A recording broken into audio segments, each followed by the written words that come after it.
The sun over the Arizona territory was not a friend. It was a hammer, a white-hot disk in a sky bleached of all color, beating down on the cracked and bleeding earth.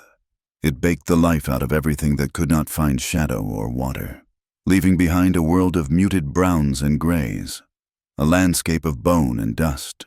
Towering saguaros, ancient and patient, stood like sentinels of this desolation, their arms raised to the merciless heavens.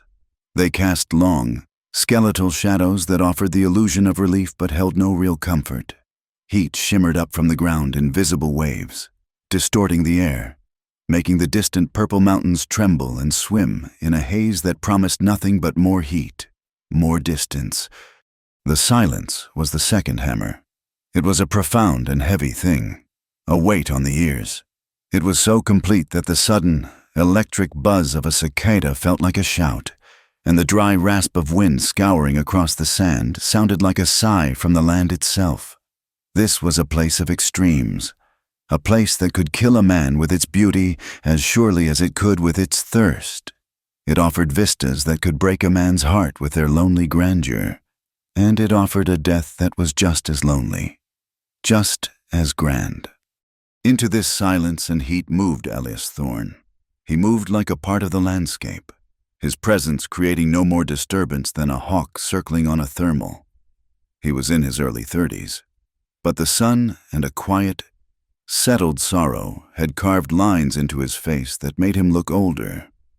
His eyes, the color of a faded blue sky, held the patient watchfulness of a man who had spent more time with horizons than with people. Every motion he made was spare and purposeful. The way he sat his horse, the way his hand rested near the worn walnut grip of the colt on his hip, the way his gaze swept across the terrain without seeming to move at all. These were the economies of a man who had learned survival not from books, but from the hard lessons the desert taught. Waste nothing, not a motion, not a drop of water, not a word. He was tracking a mountain lion. For 3 days, he had been on its trail, following the broad, soft prints from the edge of the Miller homestead into the high, broken country. The lion had taken 2 of their goats, a loss the small, struggling family could ill afford. Elias was not a bounty man, and he had not asked for payment. He knew the Millers had nothing to give but their thanks, and he did not want even that. He did this because the work needed doing, because there was a predator, and there were the weak, and he knew which side of that line he had to stand on. It was the only thing that worked to quiet the ghosts that walked with him in the silent hours. His wife, Sarah, his son, Caleb, their faces were becoming blurry, like portraits left too long in the sun. He could remember the sound of Sarah's laugh, a low, warm thing that had made their small cabin feel like a palace. He could remember the feel of Caleb's small hand in his, the boy's endless questions about the world. He remembered the stillness that came after, the suffocating quiet of a home emptied by cholera in less than a week. That loss had been a wellspring, feeding a solitude so deep he thought he might drown in it. He had left that life behind, sold the farm, and ridden west until the memories were just faint echoes on the wind.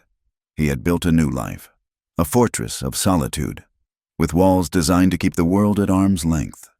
He would never feel that kind of pain again, because he would never let anyone that close again. The work, like hunting this lion for the Millers, was a penance and a distraction. It gave his hands a purpose so his mind could not linger on what they had lost.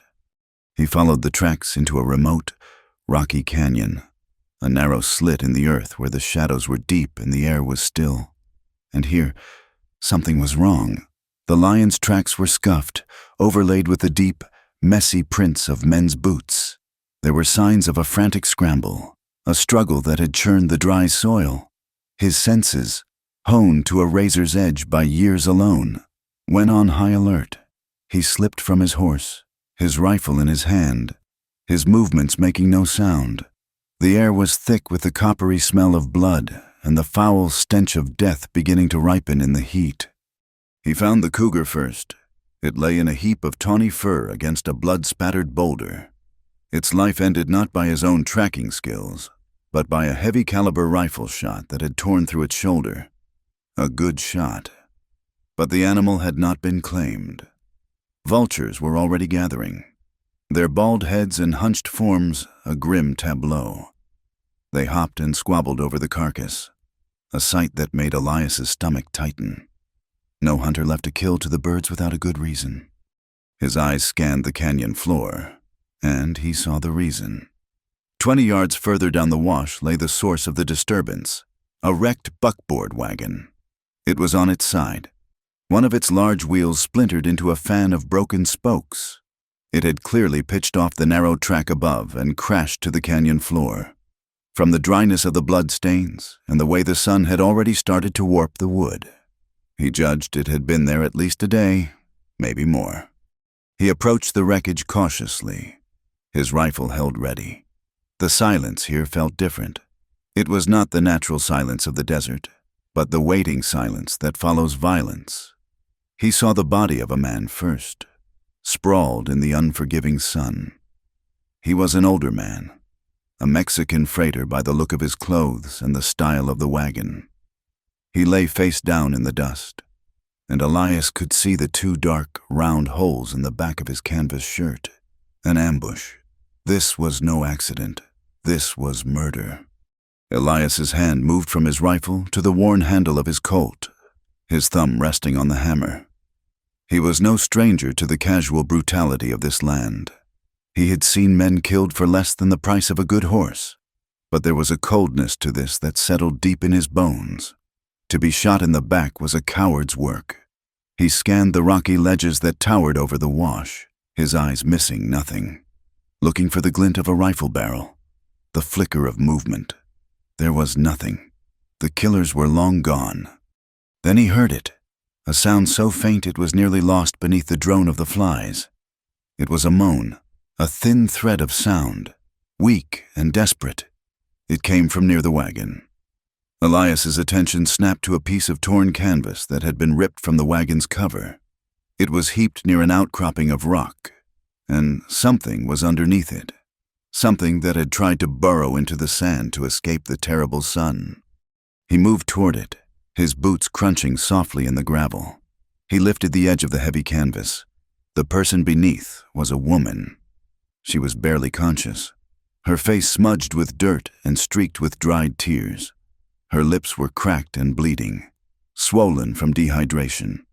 He laid a hand on her forehead and it was burning, her skin feverish to the touch. Her dark eyes, unfocused and clouded with delirium, fluttered open for a moment but did not see him.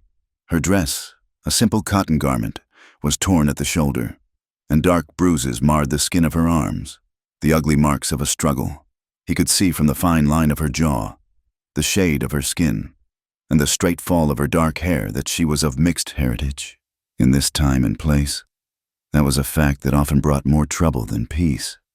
Elias's first instinct was a cold, hard reluctance that rose in his throat like bile. Helping her meant trouble. It meant questions. It meant bringing a piece of the violent, messy world into his carefully constructed solitude. He had a homestead, a quiet place of his own, and the last thing he needed was to bring this kind of attention to it. He could leave her. He could ride away, and no one would ever know. The desert would claim her as it claimed so many others. But he could not. The thought was there and gone in an instant, leaving a bitter taste of shame in its wake. Whatever walls he had built around his heart, they were not strong enough to let him leave a fellow human to die in the dirt. His fundamental nature, the part of him that stood between the predator and the prey, won out. He knelt, holstering his pistol. "Ma'am," he said, his voice low and rough from disuse. "Can you hear me?" There was no response, only another weak moan. He slid his arms gently beneath her, one under her back, the other under her knees. He lifted her. She was lighter than he expected, a fragile weight in his arms. As he brought her up, a flicker of awareness seemed to pass through her delirium. She flinched violently from his touch, a small, wounded animal sound escaping her throat, a terrified whimper that was half pain, half fear. That tiny sound pierced his emotional armor more effectively than any bullet could have. It was the sound of pure terror, of a person who had seen the absolute worst in men and expected it again. The cold reluctance in his gut was replaced by a hot, protective anger. He carried her to his horse, a steady buckskin gelding named Dust Devil. The horse shifted, its ears twitching at the unfamiliar scent of the woman, but it stood still under Elias's calming hand.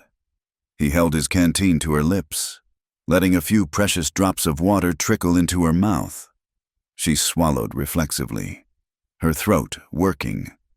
He mounted, then carefully pulled her up to sit in front of him, her back resting against his chest, her head lolled to the side, her breathing shallow and ragged. The journey back to his homestead was slow and arduous. The sun began its descent, painting the western sky in brutal strokes of orange and red. Elias was acutely aware of her fragility, a stark contrast to the rugged, unforgiving landscape around them. He could feel the fever radiating from her skin even through her clothes and his own shirt. She was a flickering candle flame in a high wind, and he did not know if he could shield her long enough. As twilight bled into true dark, the desert's character changed with its customary, shocking speed. The oppressive heat of the day vanished, leached away by the clear, dry air. A sudden, biting cold took its place. The wind picked up, no longer a hot breath but a chill knife, whistling through the canyons and carrying a fine grit of sand that stung the skin. Leah began to shiver.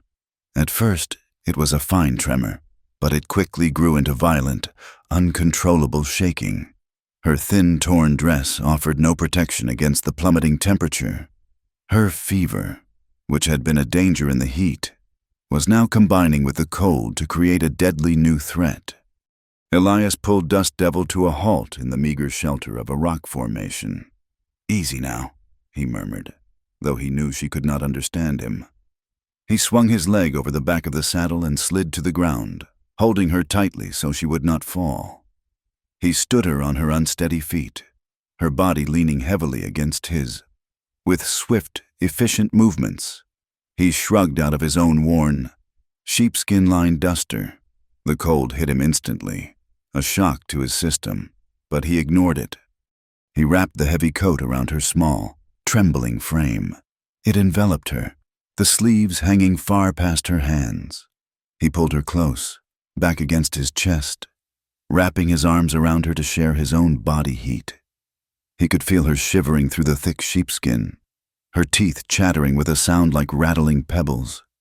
She murmured something, a jumble of Spanish and English, her words lost to the wind that howled around them. He held her tighter, one arm securely around her waist, his other hand spread across her stomach. He could feel the frantic, weak beat of her heart against the back of his hand, a panicked bird trapped in a cage of ribs. He found himself speaking to her, his voice a low, calming rumble next to her ear, not caring if she understood the words, only the tone. "It is all right," he said, the wind trying to steal the words from his mouth. "You are safe. I will get you through this. Just hold on." In a moment of fleeting consciousness, a brief parting of the fevered clouds in her mind, she responded. She turned her face into his chest, burrowing into the rough fabric of his shirt. Seeking a warmth and safety she had probably thought she would never feel again. Her voice was a ragged, desperate plea, a whisper so faint he almost missed it. "Promise me." He leaned down, his face next to hers, the wind whipping his hair across his brow. The scent of dust and fear rose from her. "Promise what?" he asked, his own voice tight. She shivered again, a tremor that ran through her whole body and seemed to pass directly into his.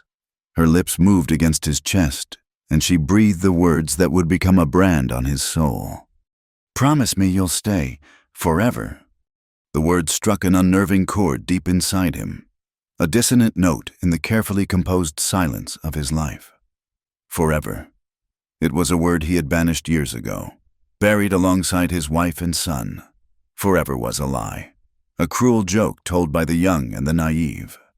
He had learned that the only thing that lasted forever was the emptiness that came after. He did not answer her. He could not. What promise could a man like him make to a dying stranger? But his grip on her tightened, a silent, involuntary response. He looked up, past the dark, jagged silhouettes of the canyon walls, to the vast, indifferent darkness above. The sky was a spill of glittering diamonds on black velvet, a cold and terrible beauty that offered no answers, no comfort. In this moment, holding a woman he did not know, a woman who carried the scent of violence and tragedy, with the cold desert wind trying to tear them apart, his solitude felt less like a choice and more like a cage.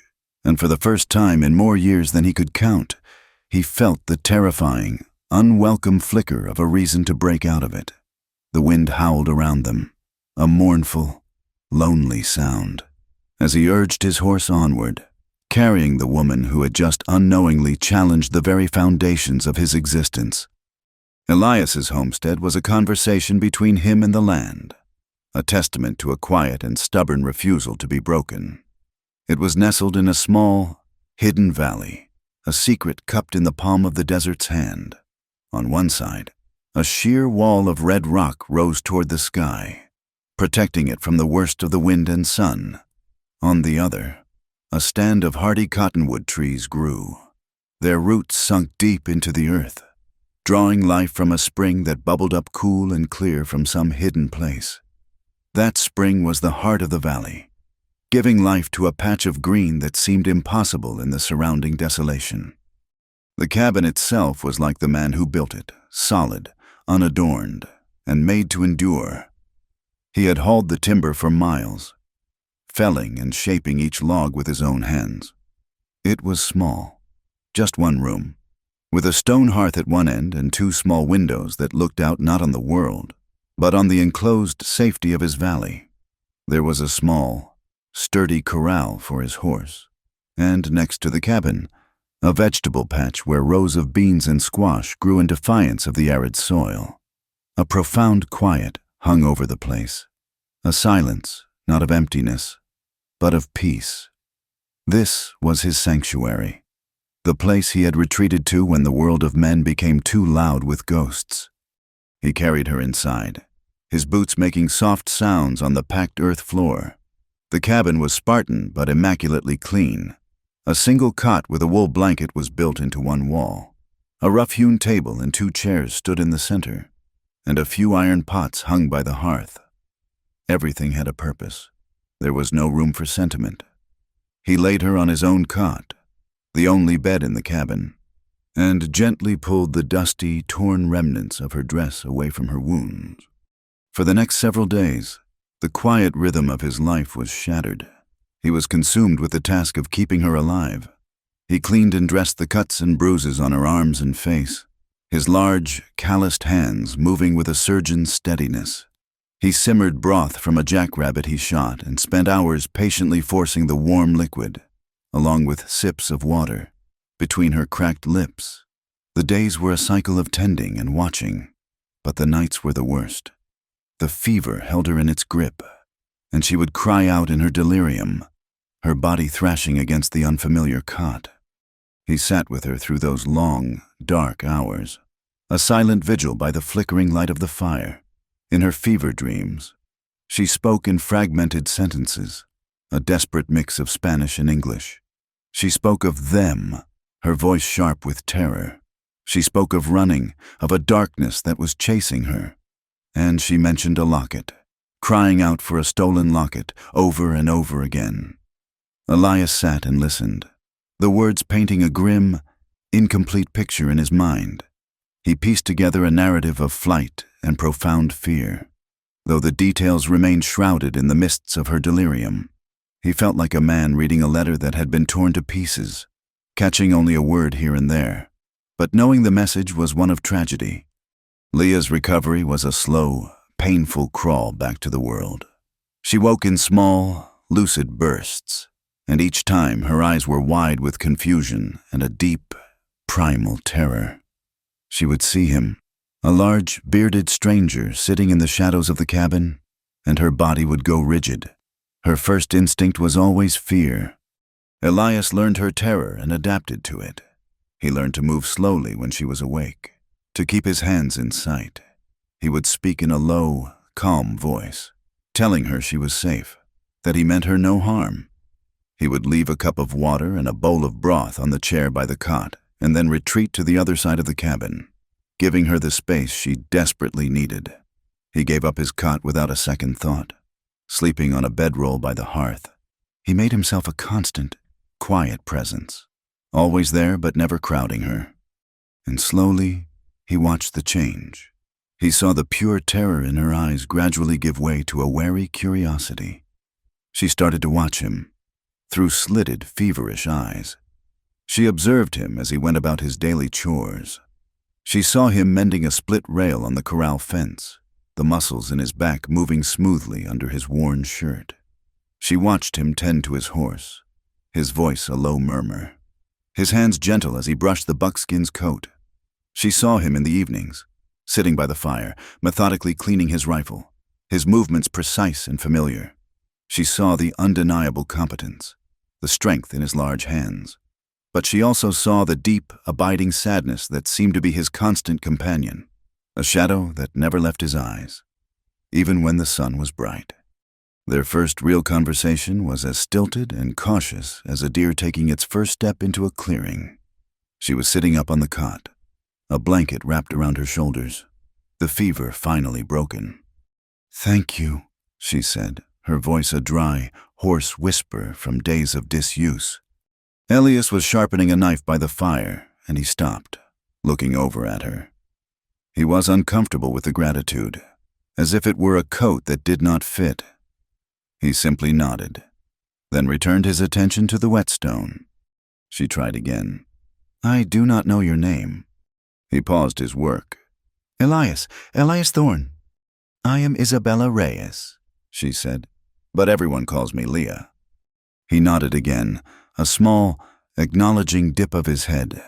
A silence stretched between them, filled only by the whisper of steel on stone. He finally set the knife aside and looked at her, his expression unreadable. "What happened out there?" She flinched, her eyes dropping to the blanket in her lap. The question brought the memories rushing back, and he could see the shadow of her trauma cross her face. Her hands tightened on the wool. Her trauma was still a raw, open wound, too painful to touch. "My father," she began, her voice barely audible. "He was a freighter. He was taking me west, to a new town. We were leaving our home." She hesitated, then continued. "My mother passed last year. She was an Apache woman. After she was gone, the town, it was not a welcoming place for us anymore. Papa said we would find somewhere better." She took a shuddering breath. "We were ambushed. They came out of the rocks. They wanted the cargo in the wagon. Her voice broke, and she wrapped her arms around herself. She implied the rest with a violent shudder, a look of revulsion twisting her features. "They wanted me. I fought. Papa tried to stop them. There was so much shouting, and then the gunshots. I ran. I just ran and hid in the rocks until they were gone. Then the sun. I do not remember much after that." As Leah grew stronger, a quiet, unspoken domesticity began to settle over the small cabin. The sharp edges of their roles as rescuer and victim began to soften. She refused to remain idle, insisting on helping as soon as she could stand for more than a few minutes. At first, it was small tasks. She found his sewing kit and mended a tear in his shirt sleeve, her stitches small and neat. The simple act of her sitting by the fire, focused on this small repair, changed the feeling of the room entirely. Soon, she took over the cooking. She found his meager supplies of flour, beans, and dried meat and began to create meals that were far more than just sustenance. The smell of fresh bread baking in the embers and the savory scent of stew bubbling over the fire filled the cabin, chasing away the ghosts of disuse. She brought a warmth and a life to the small space that it had lacked for years, a life Elias had not even realized was missing. He found himself watching her, a habit he could not seem to break. He noticed the way she hummed a quiet, sad tune as she worked, a song with no words he had ever heard. He noticed the resilience in her posture, the way she held her head high despite everything she had endured. He saw a sharp intelligence in her dark eyes, a watchfulness that mirrored his own. She was not broken. She was a survivor. He could feel the ice that had encased his heart for years beginning to thaw, a sensation that was equal parts welcome and terrifying. One evening, as she was tidying the cabin, her hand brushed against a small object on the rough-hewn mantelpiece. She picked it up. It was a small bird, crudely carved from a piece of cottonwood. Its wings slightly lopsided. It was clearly the work of a child. "What is this?" she asked softly, turning it over in her palm. Elias, who was cleaning his saddle tack, grew very still. He did not look at her, but his hands stopped their work. The silence in the cabin deepened. For the first time since she had arrived, he spoke of his past, his voice flat and devoid of emotion. "My son carved it, Caleb." He said the name as if it were a foreign word. "He made it for me, the week before the cholera came." He finally looked up, his eyes focused on something far beyond the cabin walls. "It took him first, then his mother, my wife, Sarah. After I buried them, I could not stand the quiet in the house. Every corner held a memory. So I left. I sold the farm and rode west until I found this place. I built it to be left alone." The words hung in the air, a confession of profound, hollowed-out emptiness that was somehow more painful to witness than a flood of tears would have been. Leah listened, her own heart aching for the depth of his loss. She did not offer empty platitudes or words of pity. She knew instinctively that pity was the last thing he would want. Instead, she met his pain with a piece of her own. She walked over to the hearth and sat on the stone ledge, the small wooden bird still held carefully in her hand. "My mother," she said, her voice gentle. "She taught me about the plants in the desert, which ones could heal and which could feed you.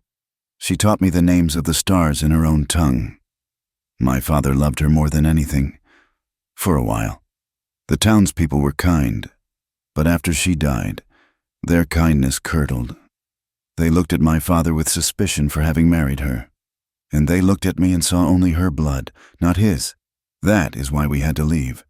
We were being left alone, too." This exchange was a turning point. A bridge of shared loss was built between them in the quiet of the cabin. They were no longer just a rescuer and a victim. They were two people bound by the same silent, lonely language.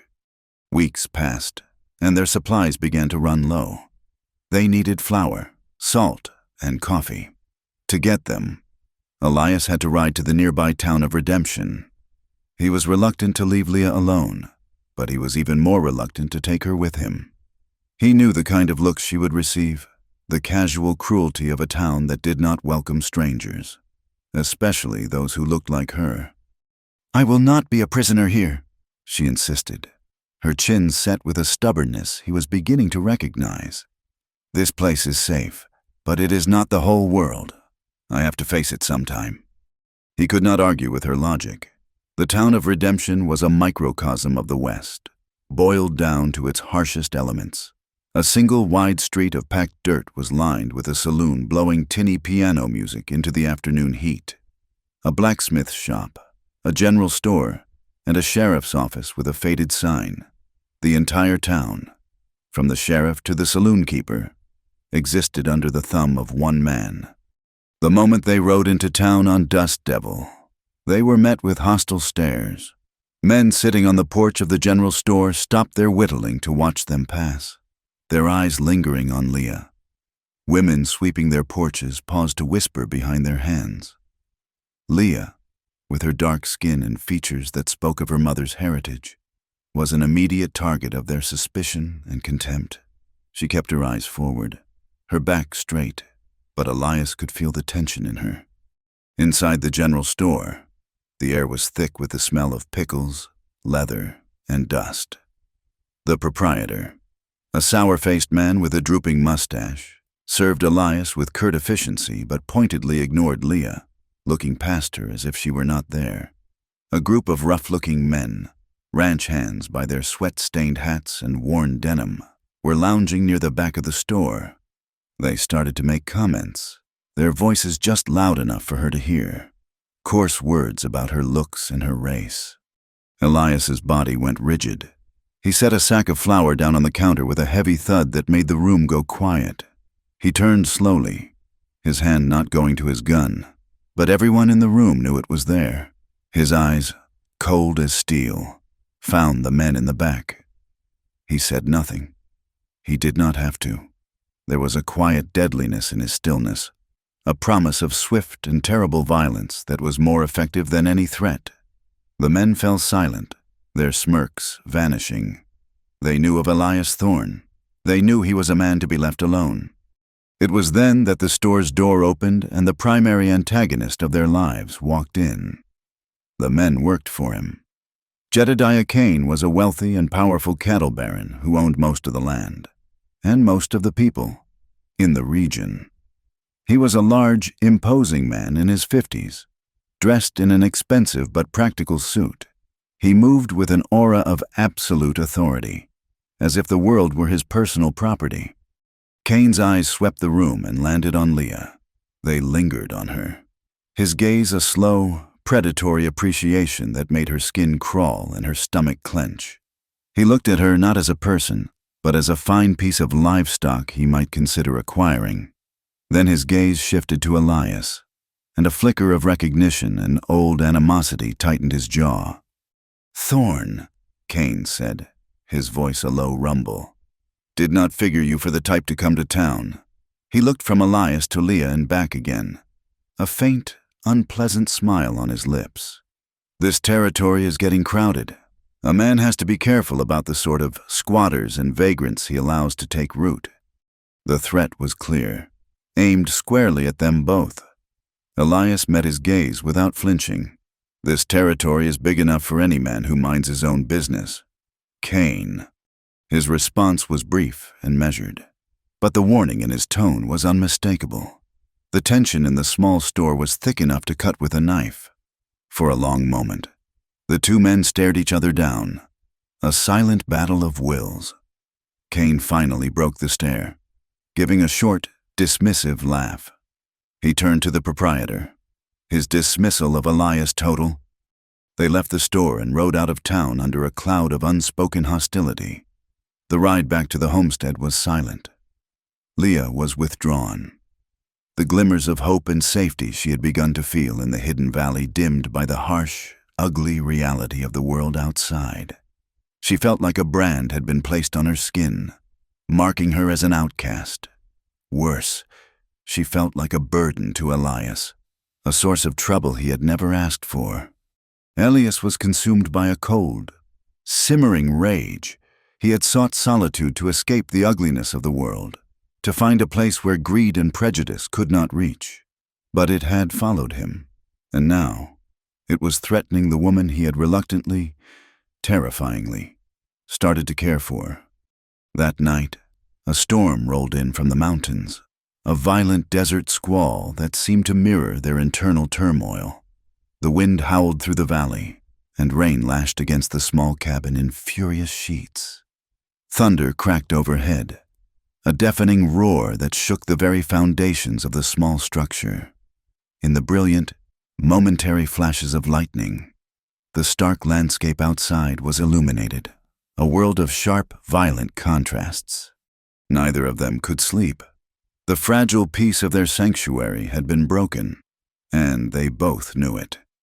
Leah finally rose from the cot and went to the small window, wrapping her arms around herself as she watched the storm. Elias got up from his bedroll and came to stand beside her. They stood in silence for a long time, two shadows in the dark, watching the war in the heavens together. In a moment of vulnerability, her voice barely a whisper against the sound of the rain, Leah confessed her fear. "I am afraid," she said, "of that man, Kane, of his men. I am afraid of bringing his trouble to your door. Elias, you saved my life. I do not want to be the cause of you losing yours." He turned to her. In the dim, steady light of the lantern on the table, he saw the tears glistening in her eyes. And in that moment, the professional distance he had tried so hard to maintain, the wall he had built to keep himself safe, crumbled into dust. He reached out, his calloused hand gently touching her cheek. The touch was electric, a jolt of warmth and tenderness that startled them both. His thumb moved, wiping away a single tear that slid down her skin. It was the first time he had touched her out of pure tenderness, not out of necessity. It was a silent acknowledgement of the deep emotional current that had been building between them since the day he found her. He did not offer her empty promises that everything would be all right. They both knew that would be a lie. Instead, he made a simple, solemn vow, his voice low and certain in the storm-shaken cabin. "I will not let them harm you." In that moment, surrounded by the storm outside and the looming threat from the town, their shared isolation and their shared pasts forged a bond that felt both exquisitely dangerous and absolutely necessary. The glimmer of hope that had sparked between them was no longer just about survival. It was about the possibility of surviving together. His vow, spoken in the heart of the storm, had changed the very air in the valley. Life at the homestead continued, but the quiet peace of their sanctuary had been replaced by the tense watchfulness of a fortress under siege. The world had found them, and Elias Thorne was preparing for the war it was bringing to his door. He began to move with a new, grim purpose. He spent an entire day just observing the valley from different points, checking the sight lines from the cabin's small windows, memorizing the fields of fire, noting which rocks offered the best cover. He reinforced the corral fence, replacing old rails with thick, sturdy timbers that could stop a horse or a man. A rifle was never more than a hand's reach away. Leaning against the wall while he ate, resting across his lap in the evenings as he sat by the fire, he knew his own skills with a firearm would not be enough. He needed a partner, not a liability. He began to teach Leah how to shoot. He started with the Winchester rifle, showing her how to hold it, how to brace its worn stock against her shoulder, how to breathe out slow and steady before squeezing the trigger. The first time she fired it, the loud crack echoed through the valley, and the recoil sent a painful jolt through her. But she did not complain. She simply reset her stance, her jaw tight, and nodded for him to let her try again. She was a surprisingly quick study. Her hands, which he had only known to be gentle in their mending and cooking, were steady. Her eye was sharp and discerning. There was a grim determination in her as she learned, a cold fire in her eyes that he had not seen before. Every time she hit the tin can he had set on a distant fence post, a small, fierce satisfaction would cross her face. She was done being a victim. She was done running. If violence came for her again, she intended to meet it with fire and lead of her own. He moved on to his Colt pistol, a weapon that required a different kind of discipline.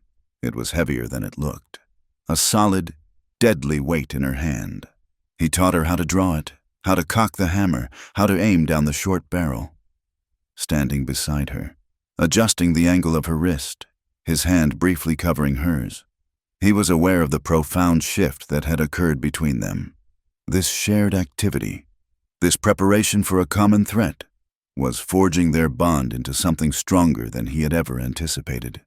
It was a partnership, hammered into shape in the face of their shared enemy. Their conversations in the evenings changed as well. They became more personal, more intimate. The wall of his past had been breached, and memories now trickled through. They spoke of the dreams they used to have, the simple, ordinary lives they had once imagined for themselves before tragedy had shattered them. "I was going to build a bigger barn," Elias said one night, his voice low as he stared into the flames of the hearth. "Caleb, he was always following me around, picking up scraps of wood. He wanted to learn how to build things. I dreamed of the day he'd be old enough to help me raise the beams." Leah listened, her heart aching for the simple, beautiful future that had been stolen from him. "I wanted a garden," she whispered, her own dream feeling small and fragile in comparison. "A real one, with flowers, marigolds and zinnias. A place where I could feel the sun on my face and not worry about who was watching me, or what they were thinking when they did."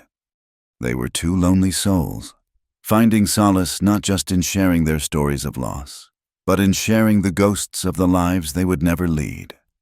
The threat from Jedediah Cain, however, was not a ghost. It soon materialized, not with a thunderclap, but with the quiet, insidious creep of malice. It began subtly. Elias went to check on the small creek that flowed out of his valley, the water source he used for his vegetable patch, and found the water downstream was fouled. A dead coyote had been thrown into the narrowest part of the channel, its body bloating in the sun, turning the water putrid. It was an act of petty malice, a frontiersman's insult, and a clear warning. We can touch you. We can poison what gives you life. A week later, the psychological pressure mounted. A few of Cain's riders appeared at the entrance to the valley. They did not trespass, did not cross onto his land. They simply sat on their horses on the far ridge, silhouetted against the morning sky, watching. Among them was a man with a cruel, brutish face, whom Elias recognized from town as Cain's foreman, a man named Pike. They stayed for an hour, their presence a silent, looming threat, before turning and riding away. Elias felt like a caged animal. The vast, open wilderness that he had once seen as the ultimate freedom now felt like a trap, its walls closing in around him. The psychological toll on Leah was immense. The overt prejudice she had faced in redemption had reawakened old traumas, and this new, silent menace fed her deepest fears. The nights became her enemy. She was plagued by nightmares, terrible, vivid flashes of the ambush in the canyon. She saw her father falling, saw the leering faces of the men as they cornered her. She would wake up in a cold sweat, a silent scream caught in her throat, her heart hammering against her ribs. Elias became her anchor in those dark hours. He would hear her ragged gasp from across the cabin and would be by her cot in an instant. He would not say much, knowing that words were useless against such terrors. Instead, he would simply sit on the edge of her bed, his presence a solid, reassuring weight in the darkness. Sometimes he would light a lantern, its soft glow chasing away the worst of the shadows.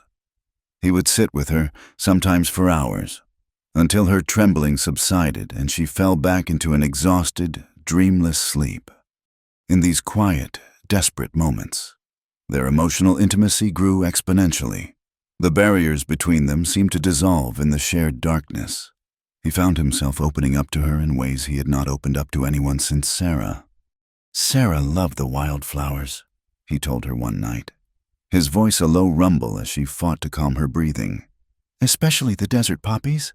She said it was a miracle, how something so bright and fragile could grow in such a hard place. Leah, in turn, found the strength to speak of her own family, not just of their loss, but of their lives. My mother was a proud woman, she said, her voice soft but strong. The townspeople feared her because she was Apache, but she was gentler than any of them. She taught me to be strong, to stand tall and know my own worth, no matter what others might say. My father, he was a kind man, the kindest I ever knew.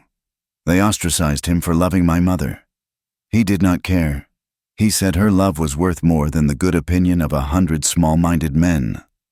They were two lonely souls, finding a strange and powerful solace in each other's stories, their shared grief weaving a bond between them that was stronger than steel. Just when the oppressive tension seemed to have reached its breaking point, a glimmer of hope arrived in the unlikely form of an old friend. His name was Marcus Cole, but everyone called him Silas. He was a traveling prospector, his worldly possessions strapped to the back of a long-suffering mule, his face a roadmap of laugh lines etched by years of optimism and sun. He was one of the few people from his former life that Elias still trusted. Silas stumbled upon the homestead by pure chance, having followed the stream in search of fresh water. He rode into the valley, his booming, off-key singing announcing his arrival long before he was visible. When he saw Elias step out of the cabin, a look of pure astonishment crossed his face, followed by a wide, gap-toothed grin. "Elias Thorne, I'll be damned!" Silas roared, swinging down from his mule, I thought you'd fallen off the edge of the earth." The sight of his old friend brought a rare, genuine smile to Elias's face. When Leah emerged shyly from the cabin, Silas's eyebrows shot up in surprise, but his grin only widened. He was a jovial and deeply observant man, and it took him less than a minute to see the deep, unspoken connection that flowed between Elias and the woman with the watchful eyes. Silas's presence was like a fresh rain after a long drought. For the first time since Leah had arrived, the small cabin was filled with laughter. He was a born storyteller, and he regaled them with tales of his prospecting adventures, of boomtowns and card sharps and the search for the elusive vein of gold. For a few days, the threat of Cain seemed to recede. Elias and Leah got a taste of what a normal life could be, a life filled with friendship and easy conversation. But Silas also brought a warning. "You need to be careful, Elias," he said one evening, his cheerful demeanor gone, his expression serious. "That man Cain has this whole territory in his pocket. He is squeezing out the small homesteaders, one by one, and the law is on his side. The sheriff in redemption, a weak-willed man named Brody, eats right out of Cain's hand." This brief, sunlit respite was shattered by the story's first great tragedy. After 3 days, Silas packed up his mule, promising to return in a few months. He waved a cheerful goodbye and rode out of the valley. He never made it. 2 days later, Elias found Silas's mule wandering near the creek, its lead rope broken. A cold dread settled in his gut. He knew, with a certainty that was absolute, that something was terribly wrong. He saddled Dust Devil and began to track his friend's path back from the valley. He found him 3 miles away, in a shallow ravine. The scene was brutal. It had been made to look like a robbery. His friend's pockets turned out, his supplies scattered.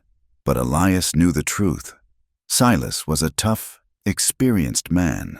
It would take more than one trail robber to get the drop on him. There were signs of a desperate struggle, the ground torn up by the heels of his boots. He had been beaten savagely before he was shot.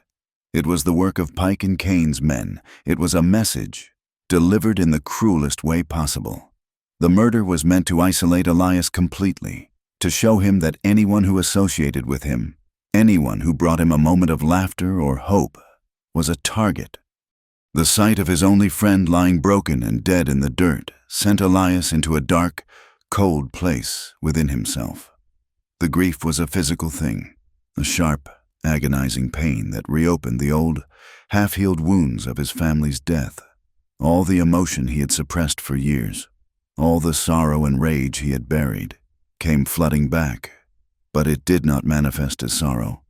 It came as a chilling, focused fury that burned away everything else. He blamed himself. He had let Silas into his life, let him get close. He had brought this on his friend. The guilt was a poison, and it twisted his grief into a single, terrible purpose: vengeance. His instinct, his deepest impulse, was to revert to his old ways, to push Leah away, to send her somewhere safe where his poison could not touch her, and then to ride into redemption and face Cain alone, in a suicidal quest to burn it all to the ground. That night, the cabin was colder and more silent than it had ever been. He was a stranger to her, his face a mask of stone, his eyes holding a terrifying emptiness. He moved about the room with sharp, angry movements, packing a saddlebag with ammunition and dried meat. "You need to leave," he said, his voice flat and devoid of any warmth. He did not look at her. Leah stood by the table, her heart pounding. "What are you talking about?" "I am taking you to the next territory. I will find a town, give you some money. You will be safe there." He was trying to save her by cutting her out of his life, just as he had cut out the rest of the world. He was breaking his vow to protect her by abandoning her. Leah refused. She saw through the cold rage to the profound, shattered pain and guilt that lay beneath. She crossed the room and stood before him, blocking his path. She did not plead with him. She confronted him, her voice filled with a strength he had never heard from her before. "No," she said. He finally looked at her, his eyes blazing. "This is not a discussion. It is what is happening." "No," she repeated, her voice rising. "I am not another person for you to lose and mourn. Elias, I am not another ghost for you to run from. I am your partner in this, whether you want me to be or not. I will not run and hide in some strange town while you go off to get yourself killed." She took a step closer, her own eyes flashing with a fierce, desperate light. "You made me a promise. You stood in this very room and you vowed you would not let them harm me. Is this your protection? To leave me alone in a world that has already tried to swallow me whole?" Her fierce refusal to be abandoned, her raw and powerful love for him, was the one thing that could break through his wall of grief. Her words struck him like a physical blow, shattering the cold facade he had erected. The rage in his eyes faltered, replaced by a wave of overwhelming anguish. He let out a choked sound, a noise of pure agony. He reached for her, pulling her into a desperate, almost violent embrace, his arms clamped around her like steel bands, as if he were afraid she might dissolve in his grasp. He buried his face in her hair, his body shaking with the force of his suppressed sobs. "I cannot lose you," he confessed, his voice cracking, broken. "Silas, it is my fault. I cannot bear it again. Leah, I cannot lose anyone else." She held him, her own tears falling freely now, soaking the rough fabric of his shirt. She held him as he finally, after all the lonely years, allowed himself to break. "You are not alone," she whispered, her voice thick with her own sorrow. "You are not alone. I am here." The raw, shared grief and their terrifying fear of losing one another ignited in that moment. It was a spark in a powder keg. He lifted his head, his face streaked with tears, and his mouth found hers. Their first kiss was not gentle or tender. It was born of desperation, a primal need to affirm life in the face of so much death. It was a kiss of anger and sorrow and a burgeoning, intense love that was as wild and untamed as the land around them. The kiss deepened, becoming an act of pure, desperate claiming. He lifted her into his arms and carried her to the cot, the saddlebag he had been packing forgotten on the floor. They made love for the first time that night, not as a soft, romantic encounter, but as an act of defiance against the darkness that was trying to consume them. It was a raw, emotional, and deeply intimate collision of two wounded souls, clinging to each other as the only source of light and warmth in a world that had gone cold. It was a promise made not with words, but with their bodies and souls, a frantic assertion that they were still alive, still fighting. They found a temporary, fierce solace in one another, a brief shelter in the eye of the storm. But as they lay tangled together in the quiet aftermath, the firelight dancing on the cabin walls, they both knew this was not an ending. It was the beginning of the real fight, and the cost of losing was now higher than it had ever been before. The morning broke cold and clear, the light that spilled into the cabin feeling different than it had the day before. The atmosphere was heavy with a new kind of gravity. The raw, desperate passion of the night had not erased the grief for Silas. It had forged it into something else. The sorrow was still a palpable weight in the room, a third presence sitting at their small table, but it was no longer a thing of pure despair. The change in Elias was the most profound. The suicidal rage that had consumed him, the wild impulse to ride out and die in a blaze of pointless vengeance, had cooled. In its place was a steely, calculated resolve that was far more dangerous. The fire of his fury had been banked, its heat now focused into a single, white-hot point of purpose. He was no longer a man planning to die. He was a man planning a war. He looked at Leah as she stirred the embers in the hearth, her face bruised with exhaustion and sorrow, and a terrible clarity settled over him. He could not protect her by sending her away. He could not protect her by hiding. Jedediah Cain was a cancer on this land, and he would never stop until he had consumed everything he desired. The only way to secure a future, any future at all, was to dismantle Cain's power base in redemption, piece by bloody piece. He was prepared to plan this war alone, but he discovered he had an ally who was more than just a soldier. Leah was no longer a passive participant, a victim to be protected. The woman who had confronted him in his grief was now his partner. As they sat at the rough-hewn table that morning, a map of the territory scratched into the dust on its surface. She revealed a sharp, strategic mind that surprised him. "We cannot just hit his ranch," Elias said, his voice a low rasp. "But we can bleed him, take out his patrols, disrupt his supply lines." Leah shook her head, her dark eyes thoughtful. "That is thinking like a soldier. Elias, Cain is not just a man with guns. He is a king in a small kingdom. His power is not in his men. It is in the fear he inspires. If we kill a few of his riders, he will just hire more. The townspeople will only become more afraid, more certain that he is invincible and that anyone who stands against him dies. To defeat him, we have to break the idea of him. We have to show the people of redemption that he can be beaten. We have to take away his crown, not just kill his guards." He looked at her, truly seeing the depth of her intelligence for the first time. She thought not in terms of tactics and force, but in terms of psychology and leverage. She was right. A frontal assault was suicide. A war of attrition was a slow death, but an attack on the source of his power, on his very authority, that was a war they might be able to win. Their preparations were meticulous, born of a shared, desperate focus. Elias took on the task of reconnaissance. For days, he haunted the high ridges that overlooked Cain's sprawling ranch, a ghost in the chaparral. He lay for hours on a rocky escarpment, a piece of canvas shielding him from the sun, and simply watched.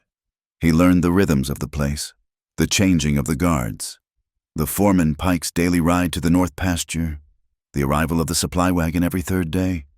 He mapped the entire layout in his mind: the main house, the bunkhouse, the corrals, the blacksmith shop.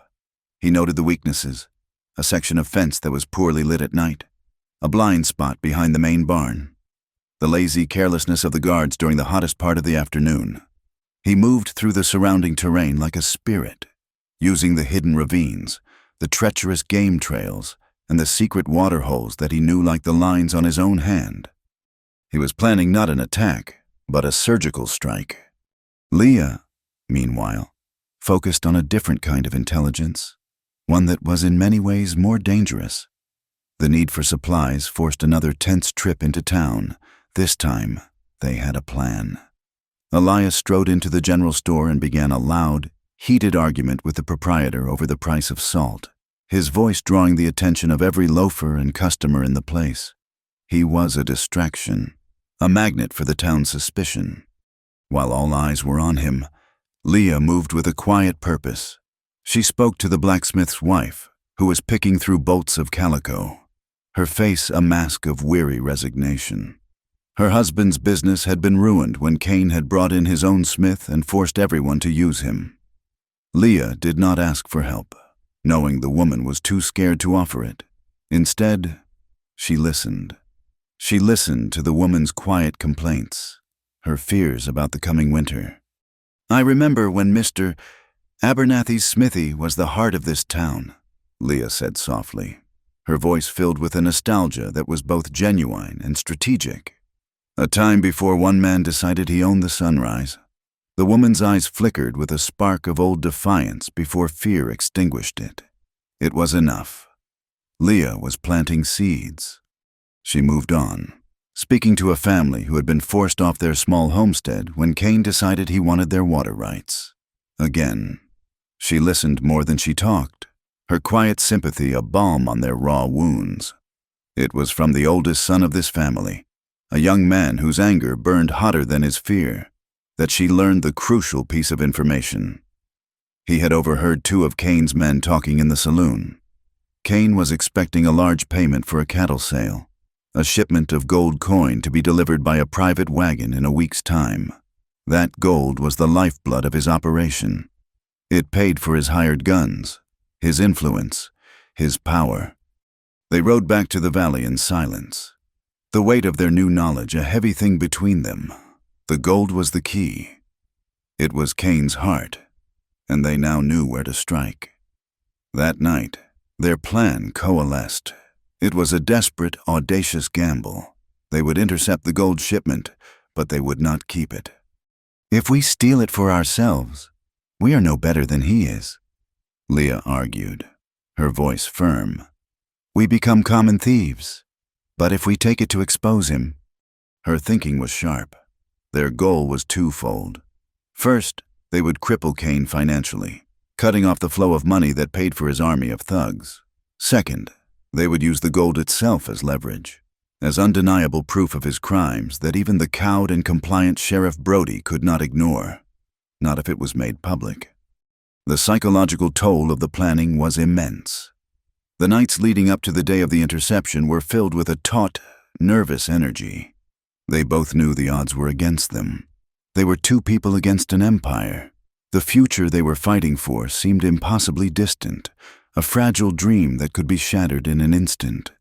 In these quiet, tense conversations, their love deepened. It moved beyond the desperate passion of that first night and settled into a quiet, steady thing, a source of strength that was as essential as food and water. One evening, while sorting through the few meager belongings she had managed to save from the wrecked wagon, Leah found it. Tucked into the lining of her father's worn satchel was the locket she had cried for in her delirium. It was small and made of silver, tarnished with age. She opened it, and inside was a tiny, faded portrait of a beautiful, dark-eyed woman with a proud, gentle smile. Her mother. She brought it to Elias, her hand trembling slightly as she held it out to him. "This is all I have left of her," she said, her voice thick with emotion. Elias took the locket, his rough fingers surprisingly gentle. He held it with a reverence that touched her deeply, his gaze fixed on the tiny portrait. He understood the immense weight of such a small, fragile object. He understood what it meant to have your entire world reduced to a single, precious remnant. Without a word, he stood up and walked to the mantelpiece.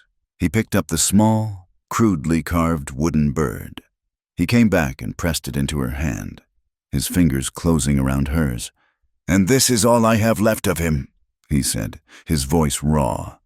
It was a profound exchange, a quiet ceremony in the flickering firelight. They were trusting each other with the last physical remnants of their old lives, with the very hearts of their past sorrows. The day of the planned interception arrived under a hard, unforgiving blue sky. The plan was a complex piece of machinery, and every part had to work in perfect time. As the sun climbed toward its zenith, Elias rode out, miles away from the main road, in a patch of dry brush upwind. He set a small fire. It was carefully controlled, designed to create a plume of dark smoke that would be visible for miles, a sign of trouble that would draw at least a few of Cain's men away from their posts to investigate. He then rode hard to a high, narrow pass that overlooked the road to redemption. He had spent a day there earlier, loosening key rocks in the cliff face above the road. As he heard the distant rumble of the approaching wagon, he used a long, sturdy branch as a lever and put his shoulder into his work. With a great groan, the rocks gave way. Boulders and scree tumbled down the cliffside, crashing onto the road below in a cloud of dust, creating an impassable barrier. The gold wagon was forced to turn, to take the only other route available, a narrow, seldom-used canyon path that wound through the Badlands. It was exactly where Elias wanted it. This was where Leah played her part, dressed in her father's old, baggy clothes, her hair tucked up under a dusty hat, her face smudged with dirt. She waited on the path. Beside her stood a horse, one of its legs held at an awkward angle, appearing lame. To the approaching guards, she was just a stranded youth, an inconvenience. The wagon, a heavy-duty vehicle driven by two men with rifles across their laps, rumbled into view. The foreman, Pike, rode alongside them, his face set in an arrogant scowl. They saw the figure on the path and pulled up, more annoyed than concerned. Get out of the road, boy. Pike snarled difficulties. Leah looked up, her face a picture of youthful distress. I cannot, sir, my horse, he has gone lame. I am stuck. Pike snorted in disgust and swung down from his saddle, his boots hitting the ground with a thud. Then get your worthless nag out of the way before I... He never finished the sentence. As he took a step toward Leah, Elias struck. He emerged from the rocks above, as silent as a ghost, landing on the ground behind Pike. The confrontation was swift and brutal. Elias was not looking to kill. He was looking to incapacitate. He moved with a deadly efficiency, using the narrow canyon as a weapon. He slammed the butt of his rifle into the back of Pike's knee, sending the larger man sprawling, before the two guards on the wagon could even raise their weapons. Elias had disarmed one with a well-aimed shot that splintered the stock of his rifle. But Pike was a formidable opponent. He roared with rage and came up from the ground, a Bowie knife suddenly appearing in his hand. The fight between them was not a clean, heroic gunfight. It was a desperate, ugly brawl in the dirt and rocks of the canyon floor. Pike was stronger, his brute force driving Elias back. But Elias was faster and smarter, using his knowledge of leverage and balance to counter the foreman's wild swings. The fight raged, a whirlwind of dust and grunts and the sharp clang of steel. Elias managed to land a solid punch that staggered Pike, but the foreman retaliated with a backhand blow that sent Elias reeling. For a moment, Pike gained the upper hand. He pinned the exhausted Elias to the ground. The big knife raised, its tip glinting in the harsh sunlight, ready to plunge down. It was in that moment that Leah acted. Her face was pale, her hands shaking, but her eyes were steady. She raised the heavy Colt pistol Elias had taught her to use, both hands gripping its handle to steady her aim. The world narrowed to the front sight, Pike's broad, straining back, and the man she loved about to die beneath him. She squeezed the trigger. The sound of the gunshot was deafening, a sharp crack that echoed off the canyon walls. It was a definitive statement of her transformation. Pike roared in pain and surprise, dropping the knife as he clutched at his shoulder where the bullet had torn through flesh and muscle. The victory was short-lived and devastatingly costly. As Elias scrambled to his feet, the second guard on the wagon, whom he had ignored in the brawl, finally recovered his senses. As he fled into the rocks, he fired a single, panicked shot over his shoulder. The bullet struck Elias in the side. He grunted, a look of shock on his face, and staggered back against the wagon wheel. A dark, wet patch began to spread across the side of his shirt. It was a serious wound. The thrill of their success, the sight of the strongbox sitting in the back of the wagon, was completely overshadowed by the immediate life-or-death reality of his injury. The sun was beginning to set, painting the canyon walls in hues of blood and orange. Leah, her face a mask of terror and fierce determination, rushed to his side. Elias! He leaned heavily on her, his breathing ragged. They had the gold. Their plan had partially succeeded, but he was bleeding badly, and Cain's full wrath was now certain to fall upon them. As she struggled to get him onto his horse, the future they had fought so hard for had never felt more uncertain. They had won the battle, but the cost was devastatingly high, and Elias's life was now hanging precariously in the balance. The journey back to the homestead was a nightmare painted in the fading colors of dusk. Elias was a dead weight against Leah. His body slumped forward, his head lolling with every agonizing jolt of the horse. He was fading, drifting in and out of consciousness like a man caught in a powerful undertow, and each time he surfaced, a low groan of pain would escape his lips.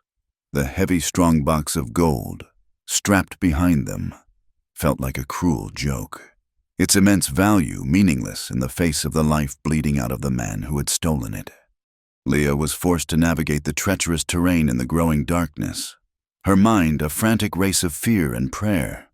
The landscape, which had once felt like a protective sanctuary, now seemed alien and hostile. Every rock cast a long, menacing shadow that seemed to hold a threat. Every gust of wind sounded like the whisper of one of Cain's men. The fierce strength that had allowed her to pull the trigger in the canyon was gone, burned away by the consuming terror of watching Elias die. Her world had shrunk to this single, desperate task, getting him home. A frantic, silent prayer beat in her heart in time with the horse's plodding gait. Just let him live. Please, just let him live. She half dragged, half carried him into the cabin, her muscles screaming in protest. He collapsed onto the cot, leaving a dark, smeared trail of his own blood across the packed earth floor. The sight of it, so stark and real in the lamplight, sent a fresh wave of panic through her. The bullet was still inside him, a leaden seed of death planted in his side. For a moment, she felt a paralyzing helplessness, but then she thought of her mother. She thought of the calm, capable hands that had taught her which plants could soothe a fever, which roots could be pounded into a poultice to draw out infection. She drew on that inherited knowledge and combined it with the grim, unyielding practicality that the West demanded of everyone who hoped to survive it. She would not let him die. She moved with a focused, almost feverish energy. She built up the fire until it roared, its heat a comforting presence against the chill of her fear. She tore strips from her own petticoat for bandages and put a pot of water on to boil. From her satchel, she pulled a small leather pouch of dried herbs her mother had given her, a powerful antiseptic. And from Elias's meager supplies, she took a bottle of whiskey and his sharpest skinning knife. The scene was raw and visceral. A battle for life fought in the flickering shadows of the small cabin. She had to bite back her own panic, her own tears, as she held the blade of the knife in the heart of the fire until it glowed a dull red. She poured the whiskey over the wound, and Elias screamed, a raw, guttural sound as his body arched in agony. Even in his delirium, she sterilized the blade with the remaining whiskey and took a deep, shuddering breath. Hold on, Elias, she whispered, her voice trembling. Hold on. He was lost to the pain, but his hand found hers, gripping it with a strength that belied his wound. His knuckles were white, his grip a desperate anchor in a sea of agony. As she began to probe the wound, his pain became her pain. Every twitch of his muscles, every ragged gasp he took, felt like a knife in her own gut. Sweat poured down her face, stinging her eyes. She focused on the task. Her entire being narrowed down to the feel of the steel against torn flesh, searching for the foreign object. Time ceased to exist. There was only the fire, the smell of blood and whiskey, and Elias's ragged breathing. Finally, she felt it. The knife tip grated against the soft lead of the slug. With a final, agonizing effort, she worked it free. The bullet, misshapen and bloody, fell onto the floor with a small, metallic click. The sound was the loudest thing she had ever heard. She and Elias were both trembling violently, covered in sweat, utterly spent. She quickly packed the wound with the herbs and bound it tightly with the clean bandages. Then she collapsed onto the floor beside the cot, her strength completely gone, and wept. For days, Elias's life hung by the thinnest of threads. The wound, despite her best efforts, became infected. A raging fever took hold of him, and he was lost to a world of delirium, a burning, private hell where past and present merged into a terrifying landscape. He thrashed on the cot, his skin burning to the touch, and he began to talk to ghosts. He called out for Sarah and Caleb. He would reach out a trembling hand into the empty air, his voice thick with a longing that was a new and exquisite form of torture for Leah.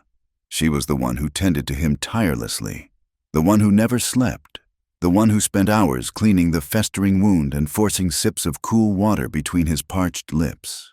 Yet, in his fevered mind, she was someone else. "Sarah," he would murmur, his eyes looking straight at Leah but seeing a ghost. "You are so cool. Your hands. Stay with me. Sarah, do not leave me again." The words were like stones cast at her heart. She felt like an imposter, a ghost in her own life. She was tending the man she loved, and he was seeing the wife he had lost. The psychological toll was immense. She was fighting not only to save his life, but against a rising tide of despair and insecurity that threatened to drown her. Was this all she was to him? A placeholder for his grief? A warm body to fill the space left by the woman he had truly loved? The fear that she was nothing more than a substitute, a convenient comfort, began to eat away at her. After what felt like an eternity of nights spent listening to him call another woman's name, the fever finally broke. It receded like a tide, leaving him washed out and weak. But present, he woke slowly, his eyes fluttering open. The first person he clearly saw was Leah, asleep in a chair pulled up beside his cot, her face pale and etched with exhaustion. He reached out a weak hand and touched her arm. Her eyes snapped open. She looked at him, her heart in her throat, bracing herself to hear him say, "Sarah." He swallowed, his throat dry. His voice was a dry, cracking rasp. "Leah," he said. The sound of her own name on his lips was the sweetest relief she had ever known. It was an anchor, a truth in a world that had become a nightmare of confusion and doubt. Tears welled in her eyes. "Elias." "I remember," he whispered, his grip on her arm surprisingly firm. "I remember it all. You, in the canyon. You shot Pike. You brought me back. You—" His eyes searched her face, seeing the toll the last few days had taken on her. "You saved my life." In that quiet, fragile moment, the insecurity and misunderstanding of the past days melted away like mist in the morning sun. He looked at her with an intensity and a clarity that told her everything she needed to know. He was with her. Now, his past was a part of him, a landscape of sorrow he would always carry. But she was his present, and, he hoped, his future. But the outside world would not leave them to their peace. While Leah had been fighting for Elias's life, Jedediah Kane had been fighting a war of his own. Word of the ambushed gold shipment, and the humiliation of his foreman, Pike, had sent the cattle baron into a frenzy. He had no definitive proof that it was Elias and Leah, as the one guard who had escaped had only caught a glimpse of a young boy and a ghost who had appeared from the rocks. But Kane knew. He knew in his bones who had defied him. He was too cunning to launch a direct assault on the fortified homestead. That would make him look like a tyrant, a common murderer. So he used his most effective weapon, his influence. He turned the town against them completely. Rumors began to fly, poisoned whispers that spread from the saloon to the general store to the church steps. Sheriff Brody, a man with a spine made of jelly and a wallet lined with Kane's money, made it official. He named Elias Thorne a person of interest in the armed robbery. And then came the cruelest cut. Brody, at Kane's direction, officially reopened the investigation into the death of Marcus Silas Cole and named Elias as the prime suspect in his murder. They were no longer just outsiders. They were outlaws, the townspeople, already steeped in prejudice against Leah and a fearful respect for Elias's solitary nature, readily accepted this new narrative. It was easier to believe them criminals than to believe that the man who owned their town was the true villain. Kane then orchestrated his final, most insidious form of attack. He used the law. He had a traveling circuit judge, a man known to be a close associate of his, issue a series of legal documents. The first was a warrant for the arrest of Elias Thorne for robbery and murder. The second was even more cruel, an order to seize his land, his cabin, his livestock, and all his property as evidence in the pending investigation. They had won the physical fight in the canyon, but they were now being systematically and legally destroyed by a system that was utterly corrupt. Their sanctuary was about to be stolen from them. The news was delivered by Sheriff Brody himself. He rode to the valley at the head of a posse of 12 men, all of them on Kane's payroll. Brody was a coward. He did not dare try to enter the valley or approach the cabin. He knew Elias would fight. Instead, he stopped at the ridge, a safe distance away, and read the warrant in a loud, strained voice that was carried on the wind. His words were a pathetic, reedy pronouncement of their doom. Elias, still weak and barely able to stand, listened from the doorway of his cabin, his Winchester rifle held loosely in his hands. Leah stood beside him, her own rifle held steady, its stock resting firmly against her shoulder. They were trapped. The options were stark and terrible. If they fought, the posse would ride them down and kill them, and they would die as branded murderers and outlaws. If they surrendered, Elias would be taken back to Redemption to face a hangman's noose in a trial presided over by Cain's judge, and Leah would be left alone, completely at the mercy of Jedediah Cain. This was the story's darkest point. They were wounded, isolated, and legally condemned. The gold they had risked everything for sat useless in its strongbox. There was nowhere to spend it. The community they had hoped to inspire, the people they had tried to help, had turned on them, believing them to be monsters. That night, they sat in the cabin, the legal documents that Brody had nailed to a tree outside fluttering in the breeze like a white flag of surrender. The full weight of their failure crushed them. Elias was consumed by a guilt that was a physical sickness. His attempt to create a better future, to fight back, had only led to utter ruin. He looked at Leah, her face pale and strained in the lantern light, and believed he had failed her completely. He had dragged her from the frying pan of her own past and thrown her directly into the heart of his own doomed fire. In the depths of this despair, as they sat in the suffocating silence, they had their most profound emotional conversation. It was Leah who broke the silence, refusing to let him drown in his guilt. "This is not your fault, Elias," she said, her voice soft but unshakable. "I brought you here," he said, his voice a hoarse whisper. "I brought Cain's wrath down on you. I have destroyed you." She moved from her chair and knelt before him, taking his face in her hands, forcing him to look at her.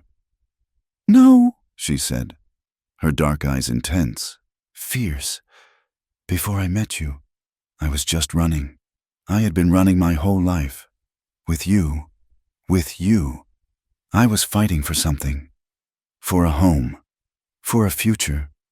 I would rather have this ruin, right here, with you, than any safe, empty life I might have found without you.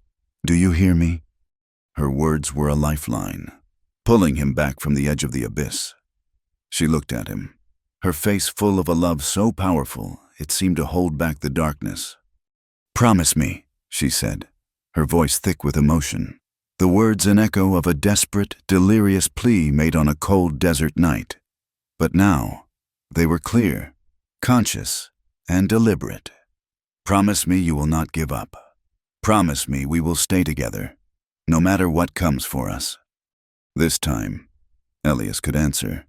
He looked at her, this incredible woman who had fought for him, who had saved his life, who had shown him that his heart was not dead, just sleeping. His own fear and despair gave way to the fierce, protective love that now defined his entire existence. He pulled her close, his arms wrapping around her, holding her as if she were the only real thing left in the world. "I promise," he said, his voice raw with an emotion he no longer tried to hide. "Forever." Their promise was no longer a fever dream plea whispered on the wind. It was a solemn vow, forged in the crucible of their shared pain, and made in the face of absolute hopelessness. They had lost their home, they had lost their reputation, they had lost their fight for justice. All they had left in the entire world was each other, and in that shared darkness, clinging to one another, they found a new, unshakable strength. They would not win, but they would not be beaten. The vow they made in the dark, desperate cabin was a fulcrum, shifting the entire weight of their world. Their goals, which had been tangled up in ideas of justice and changing the rotten heart of a town, were now stripped down to a single, profound purpose: survival. Together, the world of men, with its corrupt laws and poisoned hearts, was irredeemably broken. They would no longer fight it. They would escape it. The fight was no longer for a piece of land or a measure of respect. but for their own small piece of existence, far from the reach of men like Jedediah Cain and the society that not only enabled him, but celebrated him. They made their decision under the cover of a moonless night, the stars in the sky like cold, distant witnesses. They would not wait for Sheriff Brody and his posse of hired guns to return. They would not be taken, judged, or hanged. They would simply vanish. The act of preparing to leave was an act of profound heartbreak.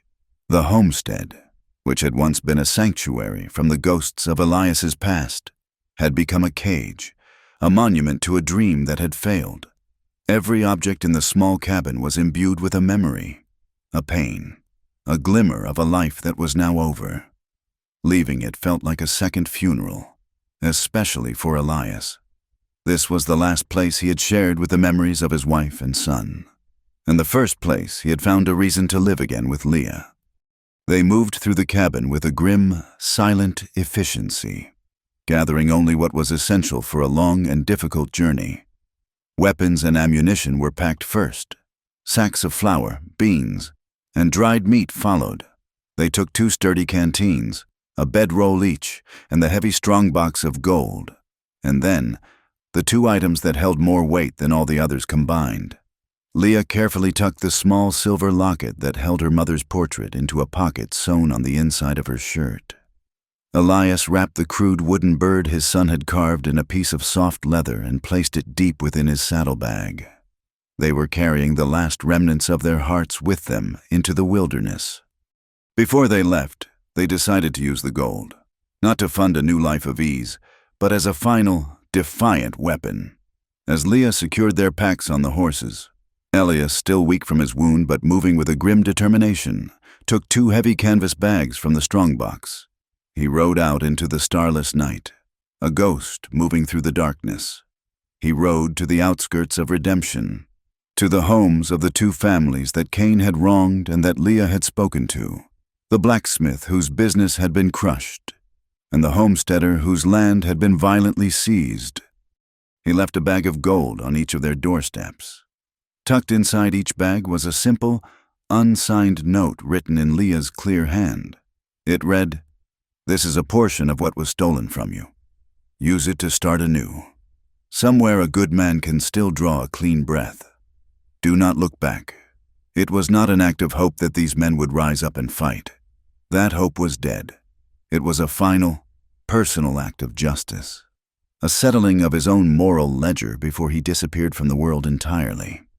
Their exodus began in the deepest hour of the night. They did not ride. They led their horses, along with Silas's sturdy mule now laden with supplies, up a treacherous, hidden trail that snaked up the sheer rock wall of the valley. It was a path only Elias knew, a faint game trail that was all but invisible to the untrained eye. The climb was arduous, their boots slipping on the loose scree, the horses snorting nervously in the dark. As they reached the high ridge and looked back one last time, the first faint light of dawn was beginning to touch the eastern sky. Below them, their small, abandoned cabin was bathed in the soft, gray light. It looked peaceful, asleep, a place of sorrowful beauty. They were turning their backs on everything they had fought for. They were leaving behind graves, both old and new, the memory of Sarah and Caleb, and the fresh, raw wound of Silas's murder. In that moment, they were no longer Elias Thorne and Leah Reyes. They were ghosts, slipping away from a haunted world and into the vast, untamed wilderness. The final part of their story was this journey. The landscape, which had so often been their antagonist, once again became a central character. But its meaning had fundamentally changed. The harsh, unforgiving desert was no longer just a threat. It became their shield. Its vast, unmapped expanses offered them the anonymity that civilization had denied them. Its dangers, the rattlesnake under the rock, the flash flood in the canyon, the merciless sun, were honest and straightforward compared to the backstabbing treachery of men. In the wilderness, the rules were simple: be smart, be strong, or die. There was a clean sort of justice in that. They traveled for weeks that bled into months, moving through a series of stunning and brutal terrains. They crossed sun-scorched salt flats where the heat shimmered in waves and the horizon dissolved into a white glare. They navigated winding slot canyons so narrow they had to unload the animals to squeeze through, the red rock walls glowing like embers in the reflected sunlight. They climbed over high mountain passes where the air was thin and bitingly cold, and the world spread out below them in a breathtaking panorama of stone and sky. This journey was the ultimate test of their survival skills and of the bond they had forged in fire and blood. They relied on each other for everything. Elias's intimate knowledge of the land kept them alive. He was a master of the desert's subtle language. He showed Leah how to find water by watching the flight of birds, how to read the tracks of game, how to navigate by the stars. He hunted with a quiet efficiency, and they never went hungry for long. But it was Leah's resilience and her own unique knowledge that saved them more than once. Her spirit, her absolute refusal to be broken by hardship, became the bedrock of their survival. It was her spirit that kept Elias's own simmering despair at bay when the journey seemed endless and their future nothing more than a mirage. One afternoon, while gathering firewood, Elias was struck by a rattlesnake. The bite was low on his calf, and the venom worked with terrifying speed. As he lay shivering with fever, his legs swelling to a grotesque size, it was Leah who saved him. She used her knife to open the wound, just as she had done for him before. Then, drawing on the herbal knowledge her mother had taught her, she found a yucca root and pounded it into a poultice, packing it into the wound to draw out the poison. For 2 days, she sat by his side, tending to him, fighting for his life. In that moment, their original roles were completely reversed. She was the rescuer, the anchor, and he was the one who was saved. There were no more gunfights or grand confrontations with villains. The drama of their lives became internal and elemental. They faced flash floods that turned a dry wash into a raging, muddy torrent in a matter of minutes. They huddled together through sandstorms that blotted out the sun and scoured the landscape with a fury that felt personal. They knew the gnawing ache of true hunger, the dizzying weakness of thirst. In the long, quiet nights, they sat by their small fire, the canopy of brilliant stars more vast and beautiful than any cathedral ceiling. And they talked. They talked until there were no more secrets left between them. They processed their trauma, their grief, and their guilt, letting the words drift up into the night sky with the smoke of their fire. Elias finally spoke of Sarah and Caleb not with the hollow, broken emptiness of before, but with a sad, quiet tenderness. He accepted them as a part of the man he had become, a source of sorrow, but also of love.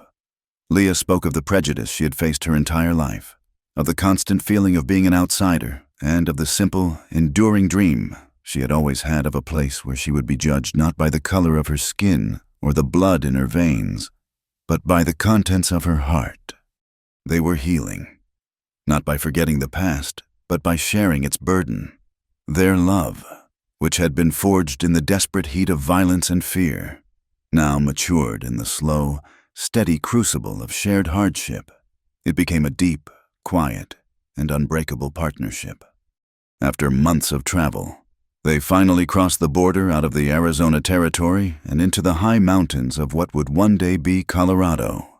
And there, they found it, tucked away deep in the mountains, accessible only by a single, hidden pass, was a remote, fertile valley. It was even more isolated, more protected than Elias's old homestead. A clear, cold river, born from the mountain snows, ran through it. The land was rich and dark, and the valley was surrounded by a forest of pine and aspen. It was a place untouched by the greed and hatred they had fled, a place that felt like the first day of creation. The story does not end with a grand declaration of victory, because they had not sought victory. They had sought peace. It ends quietly. Years later, we see a new cabin, larger and more solid than the first, built by their own hands from the timber of the surrounding forest. A curl of smoke rises from its stone chimney into the crisp mountain air. There is a thriving garden, fenced to keep out the deer, and in a wide, green pasture, a few head of cattle graze peacefully. The entire scene is one of hard-won, deeply cherished peace. Elias is older now. The lines on his face are deeper, but they are no longer lines of sorrow. They are lines of character, etched by laughter and worry and the simple passage of time. The haunted, hunted look in his eyes is gone, replaced by a calm, steady watchfulness. Leah is there too, her body stronger, her face serene. The wariness in her eyes has been replaced by a quiet confidence. She moves with the grace of a woman who is, finally, home. Near the cabin, a small child plays in the grass, a boy of about 4 or 5, with Elias's clear blue eyes and Leah's thick, dark hair. The final scene mirrors the beginning of their story. A cold wind blows down from the high mountain peaks, a reminder that the world is still, and will always be, wild. Leah, standing on the porch of their cabin, shivers. Elias comes up behind her, just as he did on that first night in the desert. He wraps his arms around her, pulling his own worn, sheepskin-lined coat tighter around them both. She leans back against his chest, feeling the familiar warmth and the unshakable strength that has been her home for so long. They stand together, watching the sun set, its last golden rays painting the snow-capped peaks in hues of orange and rose. They carry scars, both visible and invisible. They have not conquered the world. They have survived it. And in that survival, they found their own justice, their own peace, not in a town or a society, but in the small, sacred space they built with and for each other. "You stayed," she whispers, her voice soft against the whisper of the wind. It is a simple statement of fact, but it holds the entire weight of their long and difficult journey. He kisses the top of her head, his lips brushing her dark hair. "Forever," he replies. "It is a promise that was made in the depths of hell, and a promise that has been kept." Thank you for listening to our story. Please comment where you are listening from to connect with others. Subscribe to the From Wild West channel and share your thoughts with us in English.